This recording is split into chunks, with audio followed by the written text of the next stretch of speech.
বলতে আমি প্রথমেই বলেছি, প্রথম দিন যেদিন 8 অক্টোবর আপনার যেদিন ওয়ারেন্ট ইস্যু হয়েছে, আমি সেদিনই বলেছি আমি কোনো প্রতিহিংসা বা জিঘাংসার জন্য মামলা করিনি। আমি করেছি যে বাংলাদেশের জন্য ভবিষ্যতে কোনো সরকার প্রধান কখনও এরকম ফ্যাসিবাদী কায়দায় মানুষের উপর জুলুম নির্যাতন না করার সাহস পায়, এবং কোনো জেনারেল যেন কোনো রাজনৈতিক প্রভুর অন্ধ আনুগত্য না করে। এই জন্য এই মামলার মাধ্যমে যদি দৃষ্টান্তমূলক শাস্তি হয় তাহলে এটা একটা প্রতিরোধমূলক ব্যবস্থা হবে, যেটাকে আমরা মিলিটারি ভাষায় বলি ডেটারেন্ট। আমি ভবিষ্যতে যেন এই ধরনের আর কোনো রকমের বাংলাদেশে এরকম দুর্দিন না আসে, ফ্যাসিবাদী কায়দাকে শাসন না করে, কোনো জেনারেল অন্ধ আনুগত্য করে মানুষের জুলুম নির্যাতন না করে, গুম খুন না করে, এটার একটা দৃষ্টান্তমূলক শাস্তি হলে ভবিষ্যতে এই ধরনের আর কেউ করার ধৃষ্টতা দেখাবে না। এই উদ্দেশ্যে আমি করেছি, দেশের জন্য, দেশের ভবিষ্যতের কথা, কল্যাণের কথা চিন্তা করে আমি মামলা করেছি।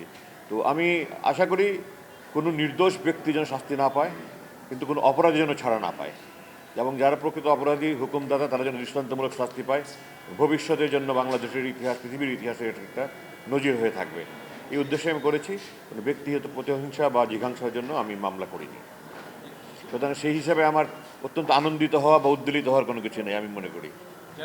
আমরা চিফ প্রসিকিউটর যা বলছিলেন সেখানে একটা বড় অভিযোগ যে ডিজিএফআই প্রধানত যে দায়িত্ব, সেই দায়িত্ব থেকে তার অনেক দূর সরে যে কাজগুলো করেছে, যে অপরাধগুলো করেছে, সেই জায়গায় আপনি তো একজন সৈকত অফিসার ছিলেন, আপনার মূল্যায়ন কি আসলে ডিজিএফআইকে এখন কোন জায়গায় দেখতে চান? আমি বলেছি এটা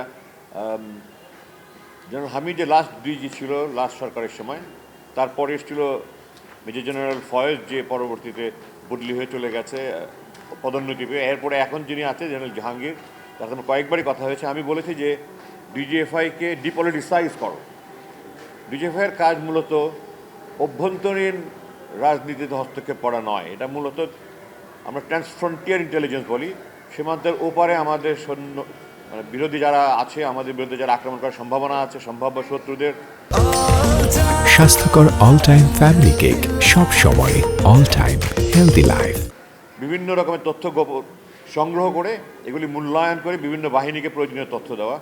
অভ্যন্তরে যদি কেউ দেশ বিরোধী, দেশের স্বাধীনতা, সমতা, অখণ্ডতা নষ্টের জন্য কোনো কাজ করে থাকে, তাদের বিরুদ্ধে কাজ করা।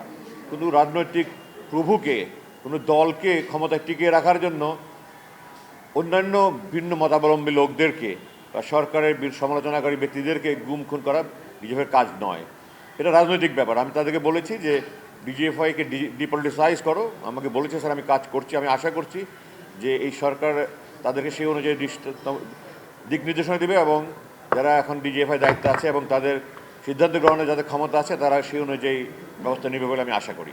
যদি ভবিষ্যতে কোনো ডিজিএফআই যদি ডিপলিটিসাইজ হয়, তাহলে ডিজিএফআই যারা ডিজি হবে তারা কখনোই সরকার প্রধানের বা সংশ্লিষ্ট ব্যক্তিদের অন্ধ আনুগত্য করতে পারবে না। চিফ প্রসিকিউটর একটা কথা বলছিলেন যে একটা গামছা দিয়ে সবাইকে গা মুছতে বাধ্য করা হতো, একটা ব্রাশ দেওয়া হতো, সেটা দিয়ে সবাইকে ব্রাশ করতে বাধ্য করা হতো। এই বিষয়গুলো আপনার বইয়েও সম্ভবত আছে, আমি জানি। পুরো বিষয়গুলো একটু গামছাটার বিষয়গুলো একটু। এগুলো আমি শুনেছি, অন্যান্য বন্ধুরা কী অবস্থায় না আছে না জানার কোনো সুযোগ ছিল না আমার। আমি এটা শুনেছি মুক্তির পরে, তো আমাকে ওই ধরনের পরিস্থিতির মোকাবেলা করতে হয়নি। আপনার কী ধরনের পরিস্থিতি মোকাবেলা করতে হয়? আমি আমার ব্রাশ আমার কাছেই থাকতো, আমি আমার গামছা আমার কাছে থাকতো, আমার কাপড় আমার কাছেই থাকতো।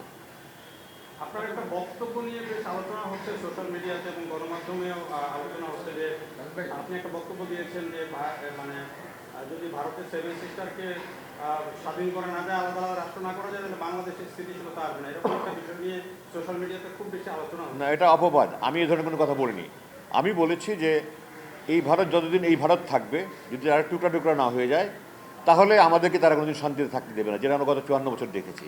এটাকে বিকৃত করা হয়েছে, অন্য কেউ হয়তো বলে থাকতে পারে, আমি এই ধরনের কোনো কথা বলিনি। Thank you. Thank you.